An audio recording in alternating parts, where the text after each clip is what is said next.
आदाब नाजरीन, कश्मीर एक्सप्रेस में आपका इस्तकबाल है। मैं हूं सैयद अब्बास मेहदी। पेश करेंगे रियासत के तीनों खित्तों की तमाम बड़ी खबरें, लेकिन सबसे पहले नजर हेडलाइंस पर। हिंद पाक तनाजा हल करने के लिए यूएन सेक्रेटरी जनरल ने की सालसी की पेशकश। यूएन के तर्जुमान ने कहा, दोनों मुल्क आमादा हों तो सेक्रेटरी जनरल निभा सकते हैं सालसी का किरदार। वादी में गुज़िश्ता 2 बरसों में 193 दफा इंतजामिया ने लगाया कर्फ्यू। सरकारी आदाद-ओ-शुमार के मुताबिक सबसे ज्यादा 51 दफा अनंतनाग और 25 दफा श्रीनगर में लगाई गई कर्फ्यू की पाबंदियां। पाक गोलीबारी के मुतासरीन से गुलाम नबी आजाद और अंबिका सोनी ने की मुलाकात। कहा, पार्लियामेंट में उठाएंगे लोगों की आवाज। कांग्रेस सदर राहुल गांधी के दौरे का भी है इम्कान।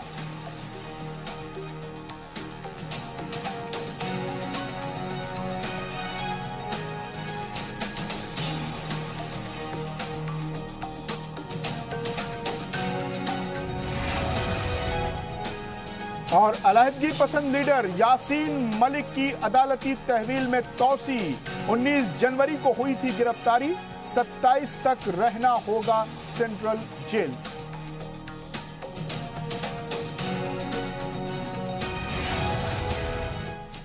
और अब देखते हैं खबरें तफसील से। हिंद पाक अगर राजी हों तो अक़वाम मुत्तहिदा के सेक्रेटरी जनरल एंटोनियो गुटेरेस दोनों ममालिक के दरमियान सालसी का किरदार अदा कर सकते हैं। यौमिया प्रेस ब्रीफिंग के दौरान यूएन सेक्रेटरी जनरल के तर्जुमान स्टीफन डेवजेरिक ने कहा कि हिंद पाक तनाजे पर यूएन का मौक़िफ़ वाज़ेह है। दोनों ममालिक जब तक अक़वाम मुत्तहिदा की सालसी पर आमादा नहीं होते, उस वक्त तक यूएन किसी तरह की जिम्मेदारी लेने की पोजीशन में नहीं हो सकता।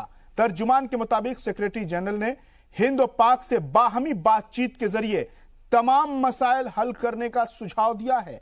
स्टीफन डेवजेरिक ने कहा कि सरहद पर जारी कशीदगी से सेक्रेटरी जनरल वाकिफ हैं और सूरत हाल पर उनकी नजर बनी हुई है। तर्जुमान का कहना है कि फरीकैन के माबैन इख्तिलाफात को हल करने के लिए सेक्रेटरी जनरल हर वक्त दस्तयाब हैं और इस सिलसिले में दोनों मुल्कों के दरमियान हर पुरअमन कोशिशों की हौसला अफजाई की जाएगी।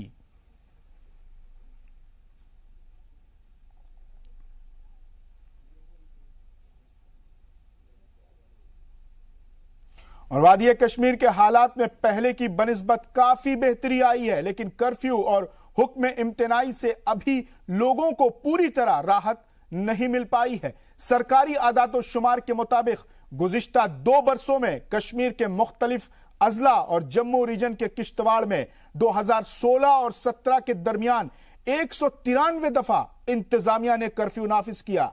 इनमें सबसे ज्यादा 51 बार शुमाली कश्मीर के अनंतनाग और सबसे कम 3 दफा शुमाली कश्मीर के गांदरबल में कर्फ्यू लगाया गया।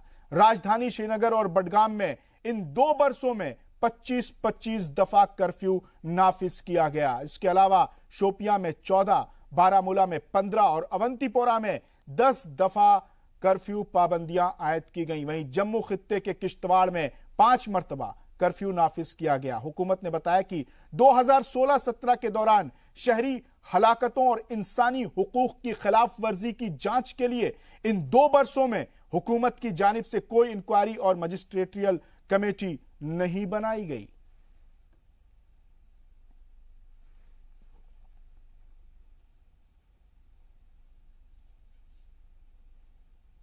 और शेर Kashmir institute of medical science के साबिक डायरेक्टर को नई तैनाती मिली है। नई जिम्मेदारी भी स्कीम से मुताल्लिक है। रियासती हुकूमत की जानिब से जारी हुक्मनामे के मुताबिक डॉक्टर अहंगर को महकमा सेहत और तिब्बी तालीम में बतौर सेक्रेटरी कोऑर्डिनेशन तैनात किया गया है। वो पीएमडीपी मंसूबे के तहत 5 कॉलेज की तामीर के अलावा विजयपुर और अवंतीपोरा में स्किम्स तामीर में कोऑर्डिनेशन का काम देखेंगे। इस हवाले से महकमा ट्रांसपोर्ट और स्टेट डिपार्टमेंट को हिदायत दी है कि वो उन्हें तमाम सहूलियात फराहम करें। इसके अलावा सेहत और तिब्बी तालीम के महकमे से अहंगर को जरूरी दस्तावेज मुहैया कराने को कहा गया है।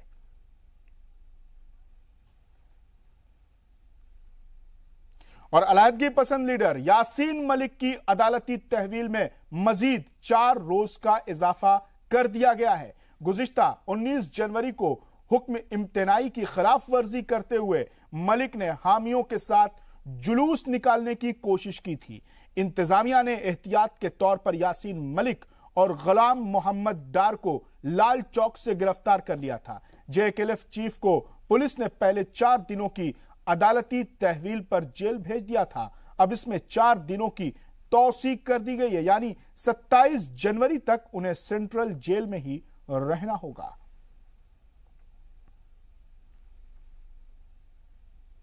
अरकान असेंबली ऐवान की कार्रवाइयों में कितनी दिलचस्पी लेते हैं, आज इसका नजारा कानून साज असेंबली में देखने को मिला। महकमा सनत को दी जाने वाली ग्रांट पर बहस के दौरान कोरम पूरा न होने पर डिप्टी स्पीकर नजीर अहमद गुरेजी ने कार्रवाई को 10 मिनट के लिए मुलतवी कर दिया। जिस वक्त इसका ऐलान किया गया उस वक्त बनिहाल के रुकन असेंबली बोल रहे थे। उस वक्त ना तो ट्रेजरी बेंच की जानिब से और ना ही अपोजिशन की जानिब से उतने मेंबर ऐवान में मौजूद थे जितनी बहस के दौरान होने चाहिए थे।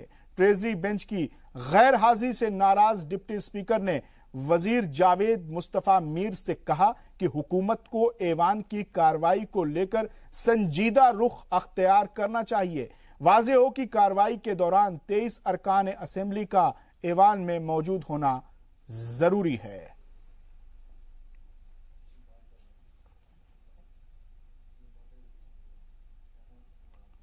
उधर ऐवान बाला में हिज़्ब इख्तिलाफ ने आज भी शोर शराबा किया और बाद में वॉकआउट कर गए। हिज़्ब इख्तिलाफ किसानों की ली गई जमीनों के लिए मुआवजे की रकम में इजाफे का मुतालबा कर रहा था। इस मुद्दे पर जी सलाम ने बात की नेशनल कॉन्फ्रेंस के सज्जाद किचलू और कांग्रेस के GN मोगा से।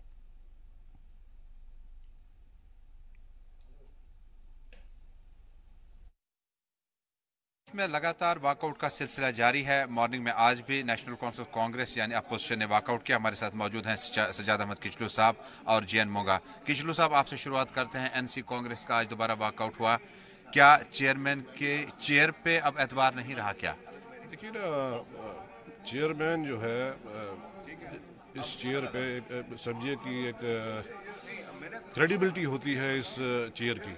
ये चेयरमैन जो है ये इस पूरे हाउस का चेयरमैन होता है। अनफॉर्चुनेटली देखिए, आज अब 4 दिन से हम जो है डिमांड कर रहे हैं, 4-5 दिन से डिमांड कर रहे हैं हाउस कमेटी के लिए।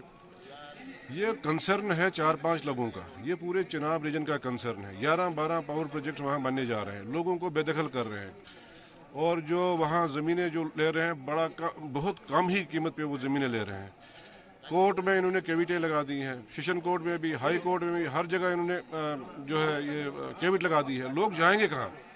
अब लोगों की नज़रें जो है वो इस हाउस पे है और इस हाउस में हमने जब ये मसला उठाया, हम समझ रहे थे कि ये जो है चेयरमैन साहब बिल्कुल इसकी अनाउंसमेंट करेंगे कि भाई हाउस कमेटी जाएगी, वहाँ लोगों से सुनेगी। तो इसकी जेन्युइनिटी को मद्देनज़र रखते हुए मुझे नहीं लगता है कि इतना प्रोलॉन्ग ये होना चाहिए था।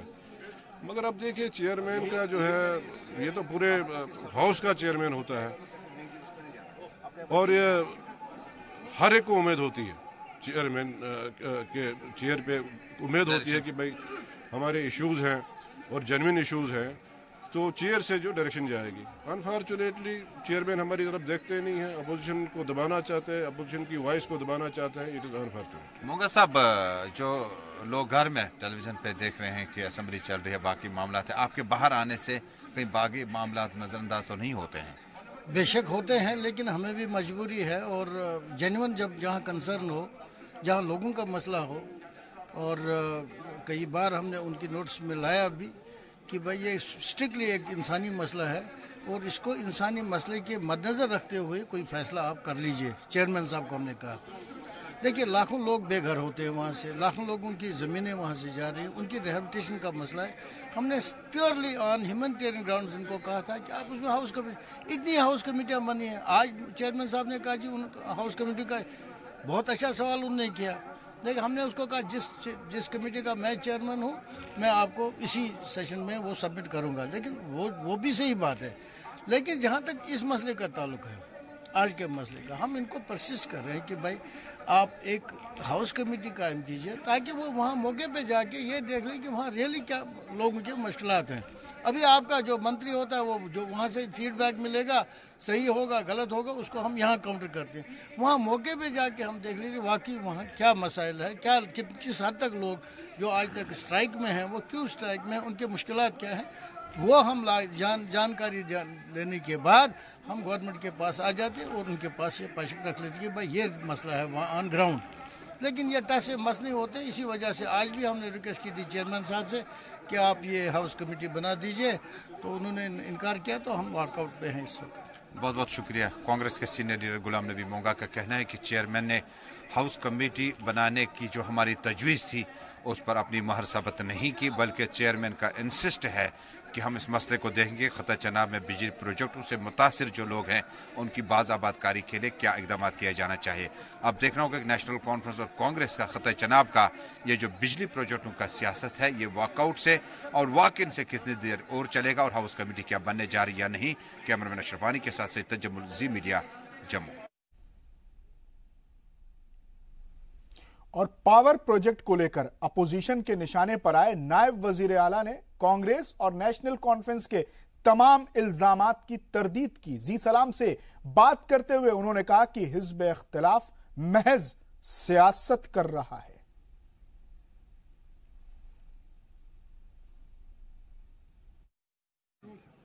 Doctor Nirmal Singh deputy chief minister हमारे साथ मौजूद हैं। डॉक्टर साहब, मुतालबा था अपोजिशन का कि हाउस कमेटी बनाया जाए, तो चेयरमैन सर ने अलाउ नहीं किया, काफ़ी खफा होकर बाहर आ रहे थे। देखिए, पहले इन्होंने ये प्रेस किया कि डिस्कशन होना चाहिए। डिस्कशन आधे घंटे की थी, 2 घंटे हमने चर्चा की और सभी मेंबर्स जिन्होंने जो मांगा था वो और सभी मेंबर्स जो थे वो कन्विंस थे। पहले दिन उस दिन इन्होंने कोई ऐसी बात नहीं की, दूसरे दिन उसके ऊपर वॉकआउट किया। ये सिर्फ पॉलिटिक्स कर रहे हैं। ये हमें 3 साल पहले जो डिपार्टमेंट मिला इन्हीं सरकारों की तरफ से मिला। इनके सबसे ऊंचे पद पर बैठने वाले लोग इसके इंचार्ज थे और जो जर्जर ढांचा हमें मिला है उसको डील करने के लिए सरकार रात दिन जो है पूरे जो है उसके मेहनत कर रही है और आने वाले वक्त में उसका रिलीफ मिला है, काफ़ी रिलीफ दिया गया है। लेकिन ये पॉलिटिक्स कर रहे हैं। लेकिन अच्छी बात ये है कि वो लोग जो वॉकआउट करते थे, वीफ के ऊपर करते थे, जो वो लोग जो हैं जब माइग्रेंट्स जो थे कश्मीरी जो डिस्प्लेस को जब वापस ले जाने की बात थी, उनको कहते हैं डेमोग्राफिक चेंज होगा। ये लोग हैं जो सैनिक कॉलोनी के नाम पर जो है बड़े बड़े लोग जो हैं कहते थे वे कहीं सैनिक कॉलोनी तो नहीं बन रही। इस प्रकार की बात आज जो गवर्नेंस के ऊपर वो बातचीत कर रहे हैं और वॉकआउट कर रहे हैं, चाहे वो गलत इशू पर ही कर रहे हैं, लेकिन एक मैं कहता हूँ वेलकम स्टेप है। बहुत बहुत शुक्रिया। डॉक्टर निर्मल सिंह के मुताबिक अपोजिशन जो है सही बात में उन्होंने वॉकआउट किया, लेकिन इसमें सियासत बहुत ज़्यादा है और सियासत को छोड़कर इन्हें अवामी मुतालबात को हल करने के लिए ज़्यादा तवज्जो दी जानी चाहिए। अशरफ के साथ सईद तजम्मुल, ज़ी मीडिया, जम्मू। और ममलकती वजीर आसिया नक्काश ने भी अपने सीनियर कलीग का दिफा किया। जी सलाम से बात करते हुए उन्होंने कहा कि अपोजिशन बेबुनियाद इल्जामात लगा रहा है। ख़ता चनाब की पावर पॉलिटिक्स के साथ साथ अब बिजली प्रोजेक्टों पर भी सियासत बहुत हावी हो चुकी है। अपर हाउस में लगातार सजाद अहमद किचलू, गुलाम नबी मोंगा और नेशनल कॉन्फ्रेंस कांग्रेस के जो MLCs हैं वो वॉकआउट कर रहे हैं। दरअसल उनका कहना है कि बिजली प्रोजेक्टों से आम लोगों को फ़ायदे के बजाय नुकसानात का एहतमाल है। हमारे साथ वज़ीर ममलिकत आसिया नक्काश मौजूद है। मैम, बहुत बहुत शुक्रिया। ये जो ख़ता चनाब का बिजली पावर प्रोजेक्ट पर लगातार वॉकआउट है, बहुत बड़े कंसर्न, कहते हैं कि अवाम को एतमाद में नहीं लिया गया था और कम रेट्स पर ज़मीन जा रही है। ये जो आप अपर हाउस में मैं तब से हूँ, आई मीन जब सजाद किचलू साहब का ये क्वेश्चन था कि उनका जो क्वेश्चन था, इट वाज जो उनके क्वेश्चन को जवाब था, तो उन्होंने रैटले प्रोजेक्ट की बात छेड़ी कि रैटले प्रोजेक्ट अभी तक क्यों नहीं टेक ऑफ हुआ है। उस दिन उनका कंसर्न ये था कि why it has not take off क्यों नहीं हुआ है, मतलब शुरू क्यों नहीं हुआ है। तो उसमें हमने तफसीलन उनका जवाब दिया कि रैटले प्रोजेक्ट की क्या वजूहात थी, ये कोर्ट में चले गए और मैटर इज सब जुडिस है, आर्बिट्रेशन में है। उसके बाद उन्होंने कहा कि हम सेटिस्फाइड नहीं है इस जवाब से, तो हमें इसमें डिस्कशन चाहिए। तो I think honourable chairman was please to announce कि उन्होंने डिस्कशन का इनको एक टाइम दिया। तो उसमें मुझे लगता है कोई 1.5 घंटे बहस हुई। 1 हफ्ते के बाद उन्होंने कहा कि ऑनरेबल डिप्टी CM साहब जो पावर मिनिस्टर है, इंचार्ज पावर मिनिस्टर है, खुद जवाब देने चाहिए। सो वी वेटेड मंडे में, इस पे मंडे के दिन इस पे एक तफसीलन बहस हुई और सब मेंबरान को मौका दिया गया जो उनके खदशात हैं। ये सही है कि वो अपने अपने इलाके की नुमाइंदगी करते हैं, पर्टिकुलरली चिनाब वैली और किश्तवाड़ से, जहाँ से कि वो चुन के आए हैं। और हमारा भी कंसर्न है, ऐसा नहीं है कि उनका अलग कंसर्न है, गवर्नमेंट का कंसर्न अलग है, हमारे कंसर्न है। उनका जो कंसर्न है तो सडनली उन्होंने कहा कि हम रोज़ कल भी उन्होंने वॉकआउट किया। उस दिन उन्होंने पहले डिस्कशन की बात करी, तो उसके बाद वो कह रहे हैं कि आप ये कमेटी तश्कील दी जाए। आज चेयरमैन साहब का जो जवाब था उस बारे में कि पहले भी हम कमेटीज़ बना चुके हैं अपर हाउस में, मगर अभी तक उन कमेटीज़ का कोई भी रिपोर्ट नहीं है, रिगार्डिंग अदर मैटर्स। तो उनका यही था कि जो डिस्कशन में हम होते हैं आपस में, जब हम ये बात करते हैं यहाँ पे काउंसिल में बैठ के, अपर हाउस में बैठ के, तो हमें बहुत सारे जो हमारे खदशात हैं और बहुत सारे सवालात का जवाब मिलता है। इंस्टेड कि आप कमेटी बनाते हैं, फिर कमेटी का आपका जवाब ही कहीं नहीं आता। यह शहर तिलस्मात है, कुछ कह नहीं सकते, पहलू में खड़ा शख्स फरिश्ता है क्या इब्लीस। खबरों में आगे बढ़ते हैं। रियासती लीडरों के बाद अब कांग्रेस के मरकजी लीडरों ने भी सरहदी इलाकों का दौरा शुरू कर दिया है। सूबे के साबिक वजीर आला गुलाम नबी आजाद और सीनियर लीडर अंबिका सोनी ने बैनुल अक़वामी सरहद के पास बसे गांव का आज दौरा किया और मुतासर इलाकों का दौरा करने के बाद लोगों से मुलाकात की। आजाद ने लोगों को यकीन दिलाया कि उन्हें दरपेश मसाइल को लेकर कांग्रेस पार्लियामेंट में आवाज उठाएगी। वहीं अंबिका सोनी ने सरहद पर जारी कशीदगी के लिए बीजेपी को जिम्मेदार ठहराया। जी सलाम से बात करते हुए उन्होंने कहा कि मुल्की वसाइल के इस्तेमाल में सरहदी इलाकों को तरजीह दी जानी चाहिए। 70% जो वेल्थ है हमारे कंट्री में 1% लोगों के पास है, लेकिन ऐसे लोग जिनको सही ज़रूरत है वो आज भी पसमंदा हैं और इनको कोई हेल्प नहीं है। नहीं, हेल्प मिलनी चाहिए ना, तभी तो ये हम लोगों के तरीके हैं फोकस करने के लिए। जो ज़रूरतमंद हैं, जिन्होंने सरहदों पर रहकर एक बफर बनते हैं, उनके परिवारों अच्छा तो लाजमी तौर पर प्राथमिकता उन लोगों को देनी चाहिए। सर आज ये कहा जाता है 5 मरले का प्लाट और जो बंकर्स की बात है, पैसा सैंक्शन हुआ है लेकिन कहीं दिखता नहीं है, जब भी हर साल यही स्थिति होती है। देखिए 5 मरले का ऑर्डर मैंने दिया था जब मैं चीफ मिनिस्टर था, जब बॉर्डर की विजिट की थी, और ये 2000 जब मेरा तकरीबन 6-7 महीने पहले तक मेरी गवर्नमेंट थी, और उस वक़्त ये 3 डिस्ट्रिक्टों को कठवा, सांबा और जम्मू वाले को हुक्म दिया गया था। और जिस वक्त मेरी सरकार सपोर्ट विड्रा हुई पीडीपी ने, उस वक़्त तक कुछ हज़ार मरले, पूरे तो नहीं, यहाँ तो हज़ारों कई लगेंगे मरले तो छोटा कुछ हुए थे, लेकिन मेरे जाने के बाद फिर वो उसके बाद किसी ने पूछा नहीं। लेकिन पिछले 4 साल से लगातार से जब से ये नई सरकार आई है, जिसने पूरा इलेक्शन भारत की सुरक्षा पर ही लड़ा था और उसी पर ये चुन के आए थे, तो हर साल में 3-3, 4-4 दफ़ा इस तरह की फायरिंग होती है और लोगों को घर छोड़कर जाना पड़ता है, नुकसान जानी माली होता है। तब से हम पार्लियामेंट के अंदर, पार्लियामेंट से बाहर इसकी मांग करते रह रहे हैं। 3-4 मांगे हम करते आ रहे हैं, सदन में भी आपको मालूम होगा। एक तो ये 5 मरले ज़मीन देनी चाहिए उन तमाम बॉर्डर पर रहने वाले कठवा और सांबा, जम्मू, राजौरी, पुंछ तक, और दूसरा यहाँ भर्ती, स्पेशल भर्ती होनी चाहिए BSF, CRP, और तीसरा कंपनसेशन पूरा देना चाहिए। चौथी जो सबसे बड़ी बात है कि जिस तरह से हमारे बहुत सारे लोगों के लिए रिजर्वेशन है, इन लोगों के लिए भी रिजर्वेशन होनी चाहिए। वो तमाम चीज़ें हो नहीं रही और केंद्रीय सरकार को भी बार बार हमने बताया है, लेकिन इस दफ़ा हमारी पार्टी इसमें ठोस कदम लेंगे। जैसे गुलाम नबी आज़ाद जिनका कहना है कि यहाँ पे जो सरकार ने वादे किए थे वो कहीं ना कहीं पूरे नहीं किए हैं, और जो आज भी लोग जो हैं वो कंपनसेशन का इंतज़ार कर रहे हैं। अगर सरकार संजीदा है इन लोगों के मसाइल को हल करने के लिए, तो उसको ज़मीनी स्तर पर जल्द से जल्द पुख्ता कदम उठाने होंगे। कैमरामैन आशू के साथ राजन वैद, जी मीडिया, जम्मू। और कांग्रेस लीडरान के दौरे पर सियासत भी तेज हो गई है। बीजेपी ने कांग्रेस पर सरहद की सियासत करने का इल्जाम आयद किया है। पब्लिक हेल्थ इंजीनियर के वजीर श्याम लाल चौधरी ने कहा कि हुकूमत लोगों को इमदाद पहुंचाने के लिए हर मुमकिन कोशिश कर रही है।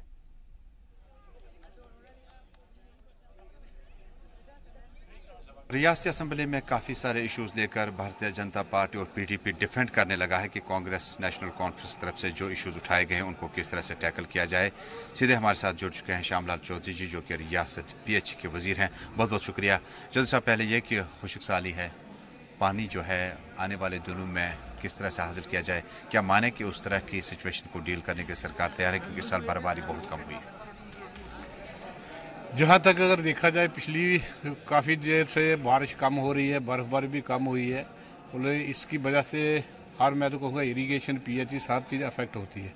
उसके लिए सरकार तो पूरी तरह तैयार है अपने हर चीज़ के, लेकिन मैं तो कहूँगा कुदरत के आगे किसी का कुछ बस नहीं चलता। इसीलिए मैं तो कहूँगा बारिश, हमें उम्मीद है कि बारिश भी होगी, बर्फबारी हुई है, इससे ज़्यादा भी होगी, और आने वाले समय में जो भी चाहे इरिगेशन का सिस्टम है, चाहे पीएचई का पानी लोगों को देने के लिए सरकार पूरा अरेंजमेंट करेगी ताकि किसी लोगों को किसी किस्म की परेशानी ना हो। तो साहब, आपका बहुत कंसर्न था पीएचई मिनिस्ट्री में कि पानी को ज़ाया होने से बचाया जाए, आपने काफ़ी उस पर वर्कआउट किया हुआ, क्या रिजल्ट ओरिएंटेड रहा अभी तक?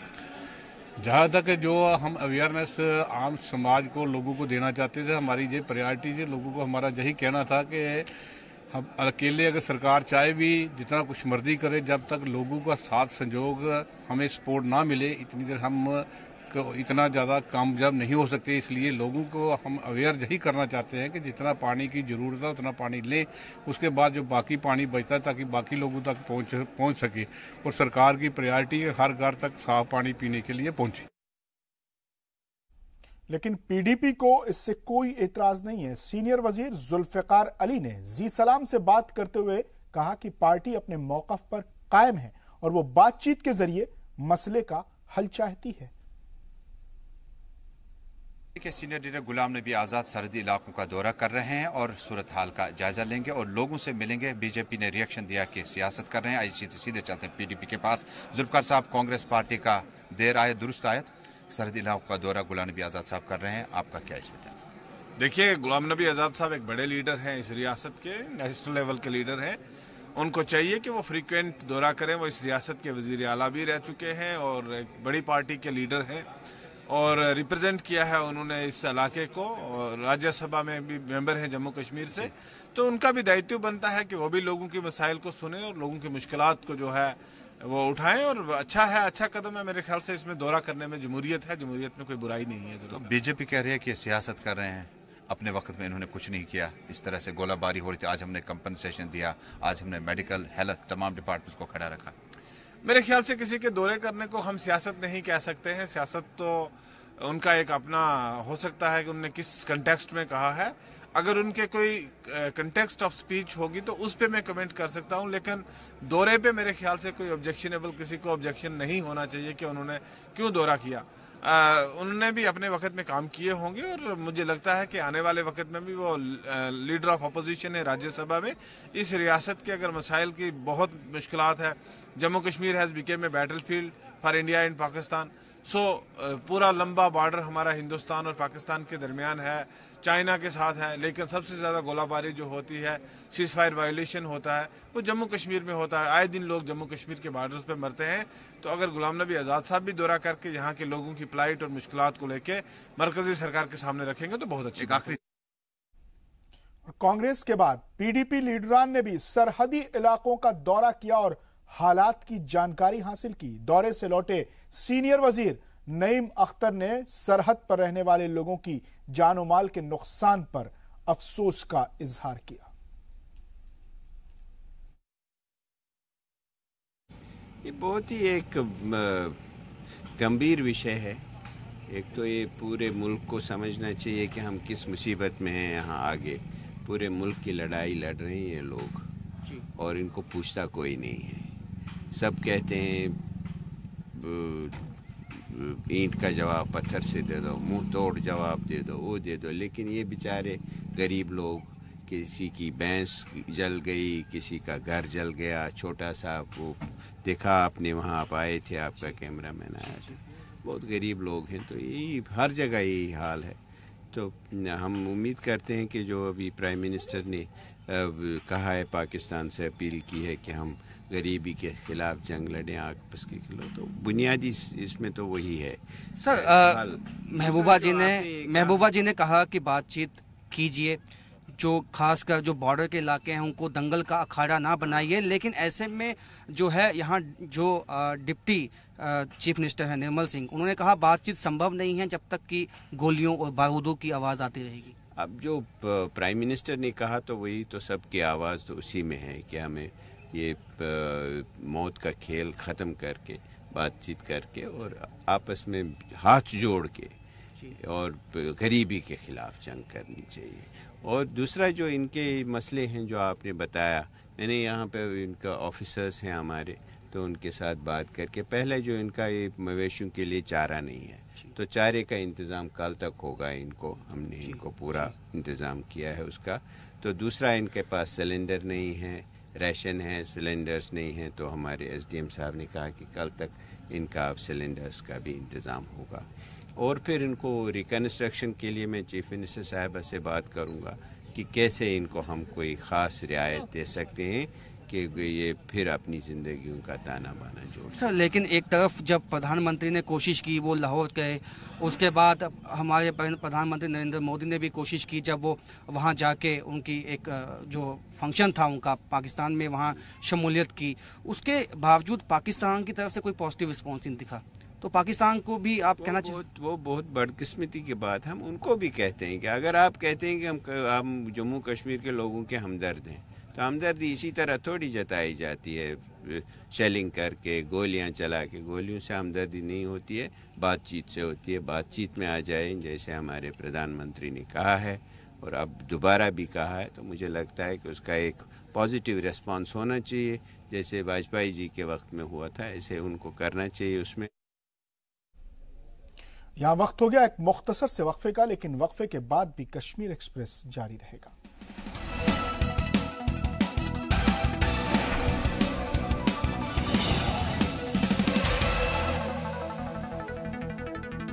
वक्फे के बाद एक बार फिर आपका इस्तकबाल है कश्मीर एक्सप्रेस में। लीडरान भले ही जितने वादे करें, लेकिन अलमिया यह है कि अवाम पर अब इन यकीन दहानियों का कोई असर नहीं पड़ता।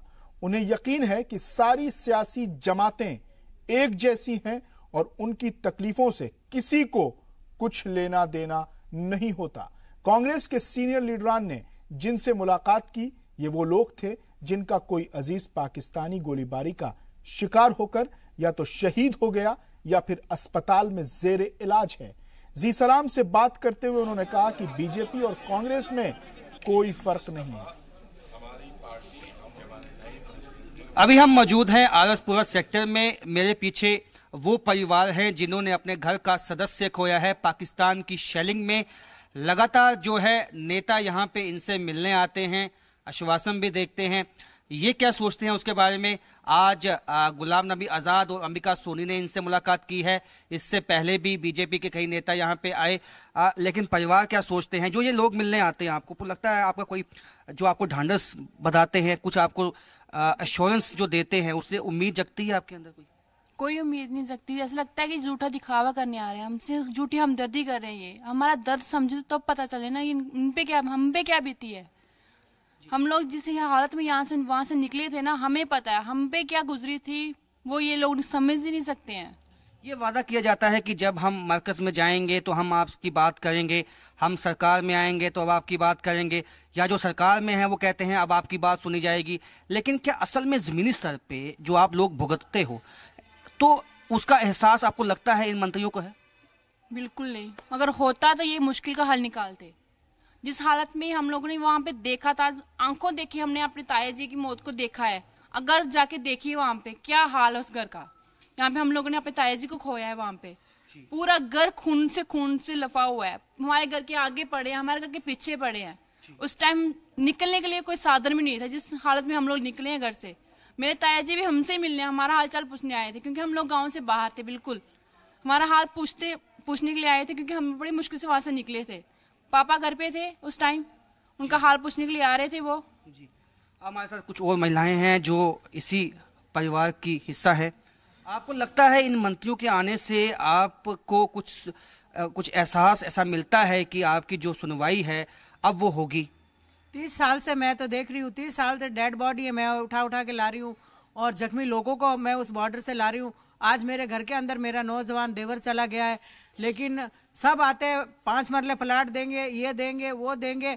ये जब गर्मो गर्मी होती है तो सब कुछ होता है, उसके बाद में सब आराम से अपने हमारी तरफ किसी की नजर नहीं होती कि भाई हाँ इन लोगों का कुछ सोचा जाए या इनको कुछ दिया जाए। तो आप सुन सकते हैं, हालांकि यहाँ पे नेताओं का आने का तांता लगा हुआ है, 2 दिन से फायरिंग रुकी है, लेकिन जो परिवार है जिन्होंने सहा है और जिन्होंने वो मंजर देखा है दहशत वाला, तो वो उनका ये कहना है कि सिर्फ एक तरह से आश्वासन देने हर कोई आता है, लेकिन असल में उनकी बात अब तक नहीं सुनी गई है। कैमरामैन आशु के साथ राजन वैद, जी मीडिया, आरएसपुरा सेक्टर, जम्मू। सियासी लीडरान की बयानबाजियों से कतई नजर सरहद पर कैसे हालात हैं, इसका जायजा लिया जी सलाम ने। आइए आपको दिखाते हैं कि सरहद पर हमारे जवान किन हालात में मुल्क की हिफाजत कर रहे हैं। जी सलाम की टीम पुंछ से 30 किलोमीटर दूर एलओसी पहुंची और देखा कि सर्द रात में कैसे जवान दुश्मन पर नजर रखे हुए हैं। जी मीडिया की टीम पूरी रात एलओसी पर रही और देखा कि किस तरह सीमा सुरक्षा बल के जवान पूरी मुस्तैदी के साथ अपनी ड्यूटी को अंजाम दे रहे हैं ताकि पूरा हिंदुस्तान आराम की नींद सो सके। इस वक्त रात के 2 बजे हैं और सीमा सुरक्षा बल पूरी मुस्तैदी के साथ दुश्मन पर नजर बनाए रखे हुए हैं। ये जो मोर्चा है यहाँ से सीधा पाकिस्तान का वो एरिया दिखाई देता है, लेकिन हमारे जवान पूरी तरह उन पे नजर बनाए हुए हैं। हम आपको बता दें, ये देखिए कैसे दुश्मन पर पूरी नजर बनाए हुए हैं कि दुश्मन की कोई भी हरकत हो तो ये पूरी तरह उन पर टूट पड़े। हम आपको बता दें कैसे हमारे सुरक्षा बल के जवान पाकिस्तान पर नजर बनाए हुए हैं ताकि किसी तरह की कोई घुसपैठ ना हो सके, क्योंकि पाकिस्तान जब भी फायरिंग करता है तो उसकी यही कोशिश रहती है कि ज्यादा से ज्यादा भारत की तरफ घुसपैठ करवाई जाए। लेकिन सीमा सुरक्षा के बल पूरी तरह सीमा पर नजर बनाए हुए हैं ताकि किसी तरह की कोई हरकत ना हो। जैसे ही कोई हरकत दिखाई देती है तो उसका मुंह तोड़ जवाब दिया जाता है। एलओसी से रमेश बाली, जी मीडिया। वजीर दाखिला राजनाथ सिंह ने वजीर आला महबूबा मुफ्ती के साथ मुख्तलिफ उमूर पर तबादला ख्याल किया। खबरों के मुताबिक दोनों के दरमियान संगबाजों को आम माफी के ऐलान पर तफसील से बातचीत हुई। वाज़ेह हो कि वजारत दाखिला के मशवरे के बाद रियासती हुकूमत अब तक 9000 मामलात वापस ले चुकी है। बाकी बचे मामलात के लिए वजारत दाखिला ने डीजी और एडीजी लेवल के किसी ऑफिसर को तकर्रुर करने की सलाह दी है। इसके अलावा वजारत दाखिला ने हुकूमत को मकामी मिलिटेंट्स की बाज आबादकारी के लिए पॉलिसी वाज़ेह करने की भी मशवरा दिया है। वजीर दाखिला ने रियासती हुकूमत को मुहाजिरीन के मसाइल हल करने के लिए एक एडवाइजरी बोर्ड तश्कील करने को कहा है। इसके अलावा जगती और तलवारा कैंपों की असर नौ तामीर और जम्मू में मनसूई झील की तामीर भी जल्द शुरू करने की बात कही है।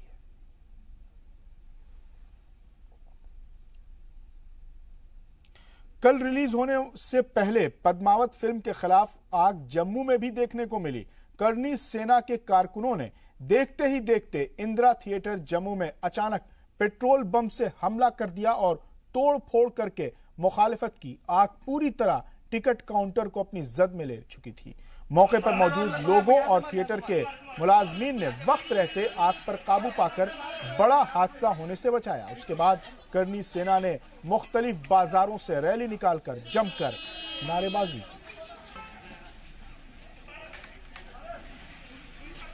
आए थे 5-7 लड़के आए थे, उन्होंने आग वाग लगाई है, उन्होंने पेट्रोल की बोतल पकड़ी थी, आग वाग लगाई और आग लगा के चले गए। वो हम तो वहीं खड़े थे, वो लड़के इधर से आए थे, मुंह बांधे हुए थे सब। सोपोर में 26 जनवरी के प्रोग्राम को लेकर फुल ड्रेस रिहर्सल की गई। ये rehearsal district police line Sopore में मुनक्किद की गई। प्रोग्राम में हिस्सा लेने वाले जम्मू एंड कश्मीर पुलिस के जवानों और अलग अलग स्कूलों के तलबा ने फुल ड्रेस रिहर्सल की। इस मौके पर जिला इंतजामिया और पुलिस महकमे के सभी अफसरान मौजूद थे।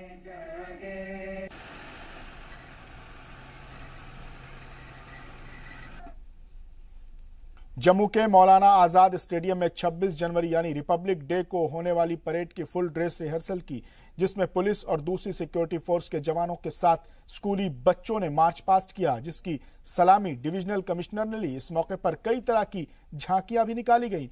फुल ड्रेस रिहर्सल के दौरान स्कूली बच्चों ने कल्चरल प्रोग्राम भी पेश किए। इस मौके पर डिविजनल कमिश्नर ने कहा कि 26 जनवरी के मद्देनजर जिला इंतजामिया की जानिब से सभी तरह की तैयारियां की गई हैं। फुल ड्रेस रिहर्सल के मौके पर डीजीपी एसपी वैद समेत पुलिस के दूसरे अफसर और इंतजामिया के अफसरान भी मौजूद थे।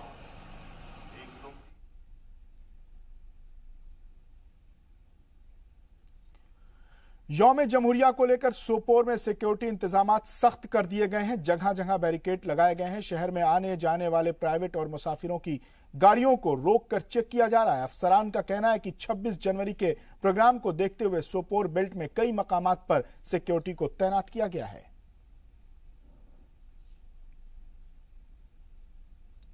रिपब्लिक डे के प्रोग्राम के मद्देनजर डोडा जिले में हिफाजत के पुख्ता इंतजाम किए गए हैं। लगातार पेट्रोलिंग की जा रही है। एडिशनल पुलिस और पैरा मिलिट्री फोर्स को सभी हसास इलाकों में तैनात किया गया है। साथ ही डोडा जिले को जोड़ने वाले सरहद पर सिक्योरिटी को टाइट कर दिया गया है, ताकि किसी भी तरह की दहशतगर्दाना दरअंदाजी को रोका जा सके। पुलिस अफसरान का कहना है कि हिफाजती इंतजाम को लेकर किसी भी तरह की कमी नहीं छोड़ी जा रही है।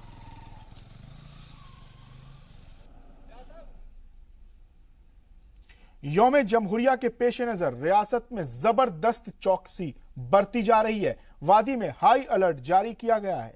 सरहदी इलाकों से लेकर श्रीनगर के शेर कश्मीर स्टेडियम तक सिक्योरिटी के पुख्ता इंतजामात किए गए हैं। खुफिया इत्तलात के जरिए पुलिस को यह खबर मिली है कि मिलिटेंट तकरीब के दौरान गड़बड़ी कर सकते हैं।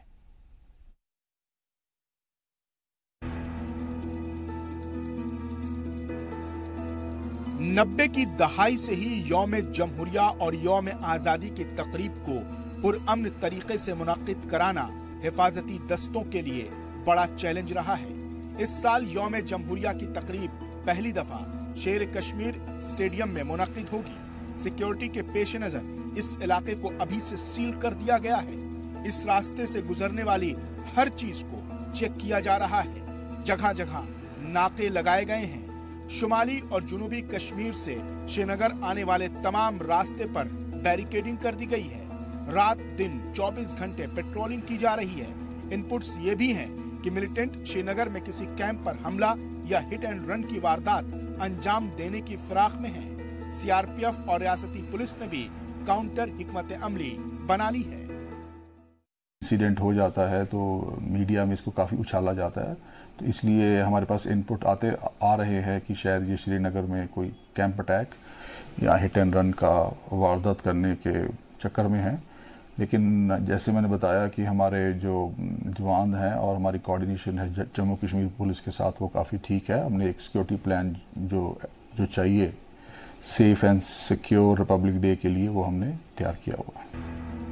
जम्मू कश्मीर पुलिस का मानना है कि मिलिटेंट्स इस तरह के मौकों पर सुर्खियां बटोरने के लिए कुछ करने की कोशिश करते हैं। इस तरह की सूरत हाल से निपटने के लिए पुलिस ने पूरे इंतजामात कर लिए हैं।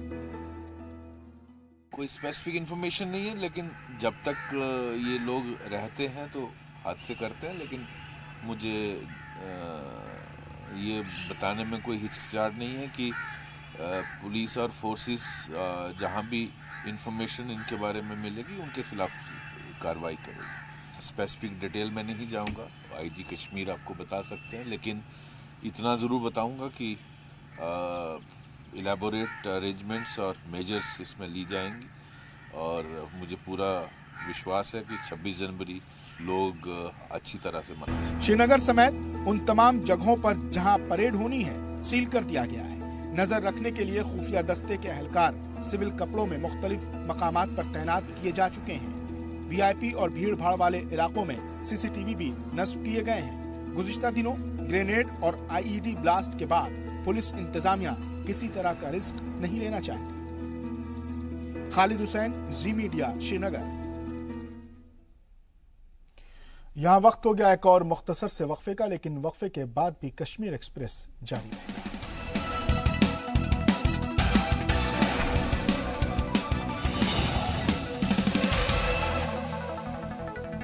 वक्फे के बाद एक बार फिर आपका इस्तकबाल है कश्मीर एक्सप्रेस में। रियासत के बालाई इलाकों में बर्फबारी का दूसरा दौर शुरू हो चुका है।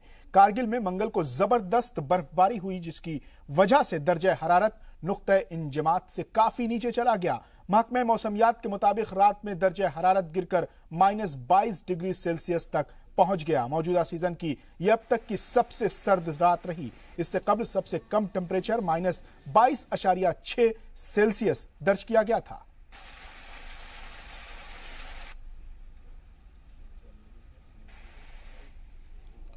ठंड की वजह से मामूलात जिंदगी मुतासिर हो चुकी है। कारगिल और आसपास के इलाकों में नवंबर से कौमी शाहराह बंद पड़ी हुई है, जिसकी वजह से लोगों को ताजे फल, सब्जी और दूसरी चीजें नहीं मिल पा रही हैं। जो जिला सुरंग की तामीर इसी मकसद से की जा रही है ताकि लद्दाख रीजन को दूसरे इलाकों से जोड़ा जा सके, लेकिन अभी इसमें वक्त है।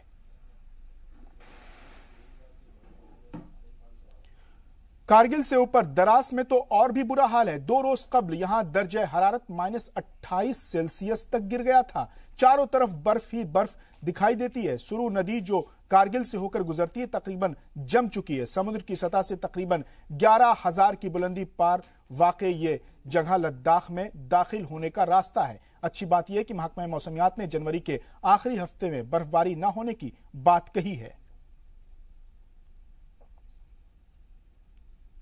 गुलमर्ग में बर्फबारी कम हो गई है। यहां की खूबसूरती देखने लायक है। टूरिस्ट काफी तादाद में पहुंचकर गुलमर्ग की खूबसूरती का लुत्फ उठा रहे हैं।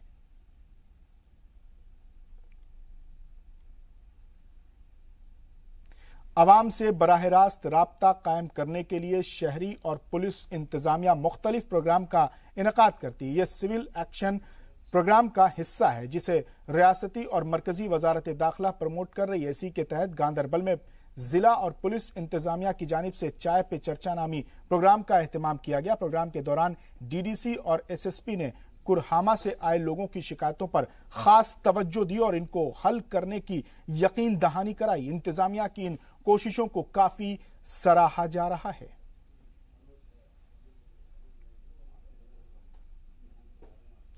उधर भदरवा के मानवा गांव में तेंदुआ के घुसने से हड़कंप मच गया। मामले की खबर पुलिस और महकमे जंगलात को दी गई। मौके पर पहुंची पुलिस और फॉरेस्ट अमले की रेस्क्यू टीम मौके पर पहुंची, जिसने थके और बीमार तेंदुए को जाल में फंसाकर कब्जे में किया और उसे इलाज के लिए किश्तवाड़ ले जाया गया। पंचायत इंतखाबात के पेश नजर बांदीपुरा में रिटर्निंग ऑफिसर्स और मुआविन रिटर्निंग ऑफिसर्स की ट्रेनिंग का आखिरी मरहला आज इख्तिताम पसीर हो गया। 3 मरहलों में हुई ट्रेनिंग के दौरान रिटर्निंग और असिस्टेंट रिटर्निंग अफसरान को इंतखाबी अमल से जुड़ी मुख्तलिफ उमूर की जानकारियां दी गईं। जम्मू में 15 फरवरी से 20 फरवरी तक फ्री बर्न सर्जरी कैंप मुनक्किद किया जाएगा। रोटरी क्लब जम्मू और हेल्थ डिपार्टमेंट की जानिब से मुनक्किद इस कैंप में फ्री में प्लास्टिक सर्जरी की जाएगी। सर्जरी मुल्क के कई जाने माने प्लास्टिक सर्जन्स के जरिए की जाएगी। यह जानकारी रोटरी क्लब जम्मू सिटी के सदर की जानिब से एक प्रेस कॉन्फ्रेंस के दौरान दी गई। केरल से जम्मू पहुंचे माजूर बाइक सवार शहरियों की तवज्जो का मरकज रहे। कुदरत ने दोनों को ही बोलने और सुनने की सलाहियत सल्ब कर ली है। ना ये बोल सकते हैं और ना ही सुन सकते हैं। बावजूद इसके इनके हौसलों में कमी नहीं है। 1 महीने के टूर पर निकले दोनों राइडर्स का पैगाम है कि समाज माजूर अफराद को भी बराबरी का दर्जा दे।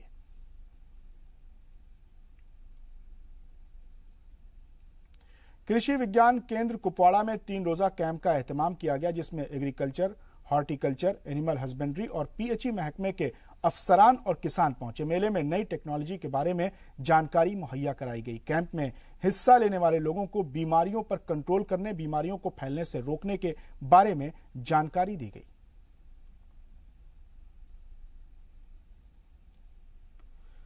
जम्मू के कोटवा में 8 साल की मासूम बच्ची की अस्मत दरी के बाद कत्ल मामले को लेकर लोगों का गुस्सा थमने का नाम नहीं ले रहा है। अनंतनाग में बाकिरवाल इलाके में से ताल्लुक रखने वाले लोगों ने एहतजाज किया और वारदात को अंजाम देने वाले मुलजमीन को गिरफ्तार कर सजा देने की मांग की। और चलिए अब चलते चलते देखते हैं 5 मिनट में 25 बड़ी खबरें।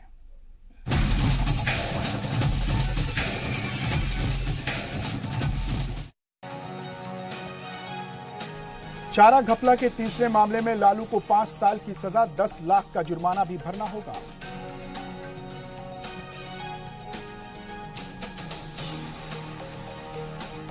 चारा घपले के 2 केस में लालू को पहले ही मिल चुकी है सजा। रांची की बिरसा मुंडा जेल में सजा काट रहे हैं।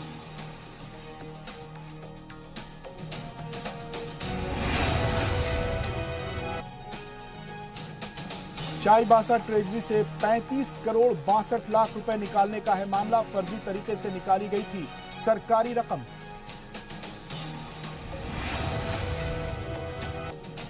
कर्नाटक के बीजेपी एमएलए सुनील कुमार के खिलाफ केस दर्ज। सुनील कुमार ने इंतखाबी रैली में इश्तियाल अंगेज तकरीर की।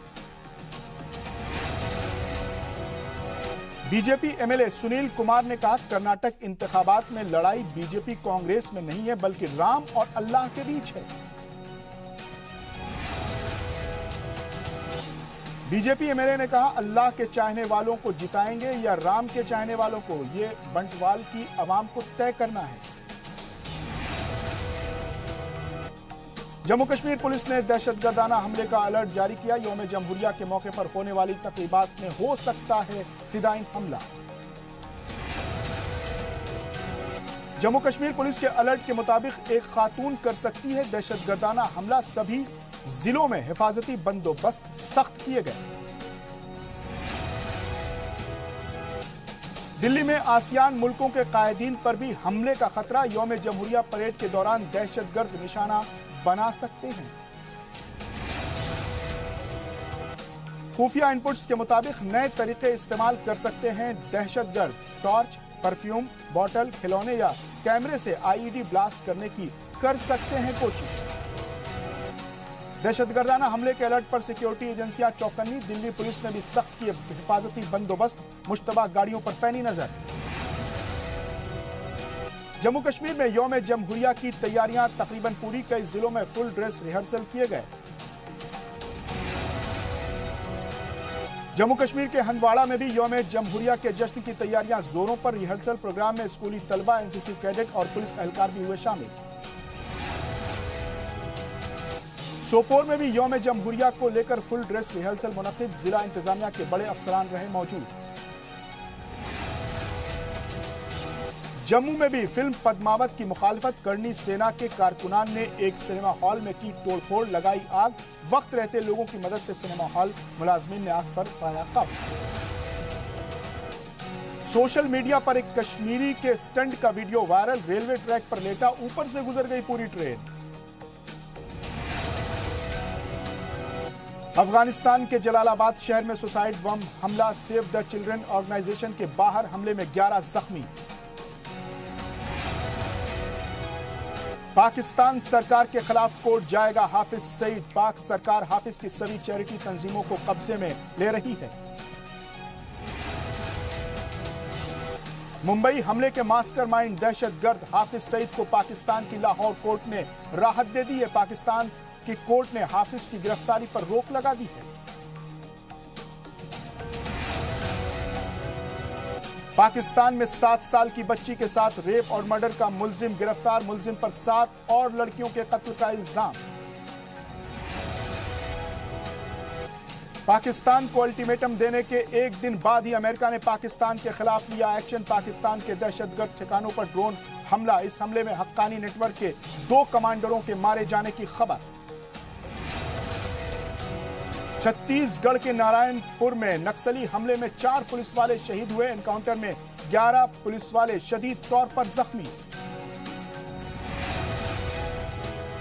फिल्म पद्मावत के खिलाफ पूरे मुल्क में करनी सेना का पुरतशद्दुद एहतजाज। कई जगह आगजनी की गई, गाड़ियों को फूंका गया।